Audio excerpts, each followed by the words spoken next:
Ok. Dixième partie de la vidéo numéro 3. Pour ces responsables de la CEI, donc, ces responsables du service entretien de la fraude à la CEI, tout va bien. Tout ce qu'ils font est parfait. La liste électorale est propre, même s'il y a des centaines et des centaines de personnes de la même génitrice ou du même géniteur. Peut-être que ce sont aussi les accords de Ouagadougou qui ont aussi demandé cela. Nul ne le sait. Il faut juste enlever les petits cas de décédés, c'est tout. Selon eux, la CEI est indépendante, impartiale, équitable. Elle est crédible et organise des élections sincères, même s'il y a des centaines de morts. Ce n'est pas de leur faute, c'est la faute des autres. Mais quand on leur parle d'un audit, ils font de cela un omerta. Alors que dans les pays voisins, lorsque la liste électorale semble être compromise, l'on passe à son audit. Parce qu'ils n'ont rien à se reprocher et encore moins à cacher. Pourquoi chez nous, la CEI joue à la sourde oreille? Eh bien, à partir d'aujourd'hui, mesdames et messieurs, vous avez la réponse avec les arguments sur le plan technique, structurel et organisationnel qui vous sont présentés dans cette vidéo. Et personne, nous disons bien personne, ne pourra venir nous contredire. Pour la CEI, ce n'est pas les cas de fraude sur la liste électorale qui lui posent un problème. Parce que tout le monde le sait déjà. Mais c'est l'ampleur de la fraude et du type de fraude qui l'incrimine qui est le problème. Et c'est cela qu'elle veut cacher aux Ivoiriens.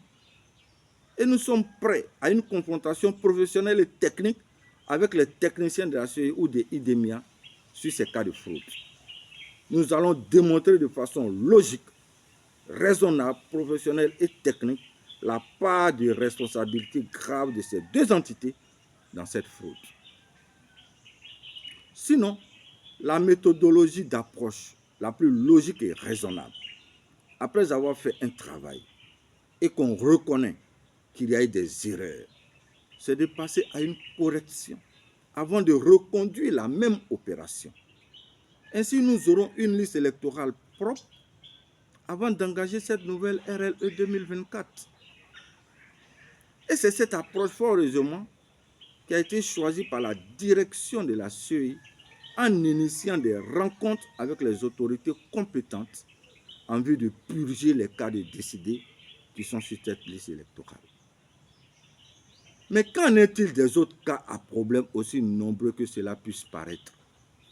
Des mamans qui ont 200, 300, voire 500 enfants, des géniteurs qui ont 500 enfants, des électeurs de plus de 150 ans, des électeurs dont les géniteurs sont inconnus en violation du code électoral, etc., etc.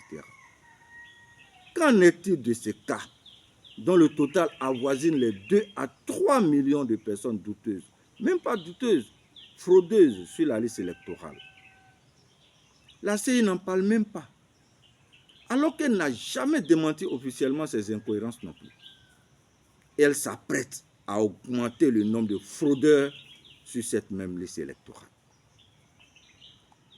Ce refus de se faire auditer prouve que la CEI veut cacher la fraude qu'elle a organisée à travers ce système électoral que nous ne saurons qualifier, tout en montrant aussi ses insuffisances ou manque de connaissances professionnelles et techniques en la matière.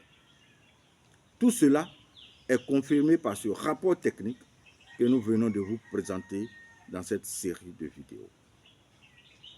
Et le seul moyen de porter un discrédit à nos affirmations, c'est qu'elle accepte de faire un audit de la liste électorale pour éviter un combat de grands chiens.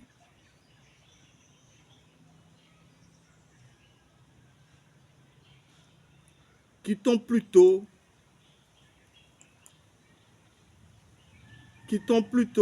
ce terrain oratoire pour en venir au niveau technique, mesdames et messieurs de la CEI, où elle fait semblant de ne rien comprendre, parce qu'elle est trempée jusqu'au cou.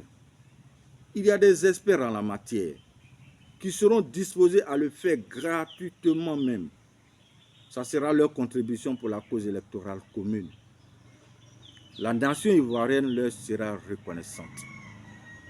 Sinon, avec une analyse poussée, par un raisonnement à récurrence, nous disons, selon le mode opératoire d'enrôlement de la CEI mis à la disposition des agents formulaires et la méthode de travail des agents morphaux de la société IDEMIA, l'analyse des cas de centaines de personnes ayant la même génitrice ou le même géniteur et les nombreux cas de personnes dont les noms des ascendants ne sont pas mentionnés en lieu et place et marqués inconnus, les personnes de près de 100 ans et 200 ans incriminent fortement la CEI et la société IDEMIA.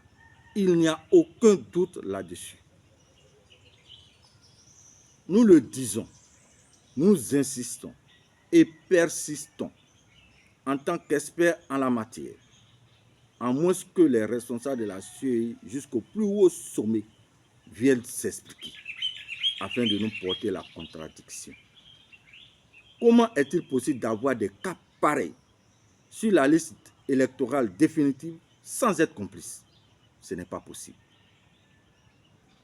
Et faire par la suite un audit du processus électoral pour situer les responsabilités et tirer les conséquences. C'est aussi simple que cela. C'est ce que la Côte d'Ivoire vous demande, mesdames et messieurs de la CEI. Merci pour la 10e partie. Nous entamons dès cet instant la 11e partie de la vidéo numéro 1.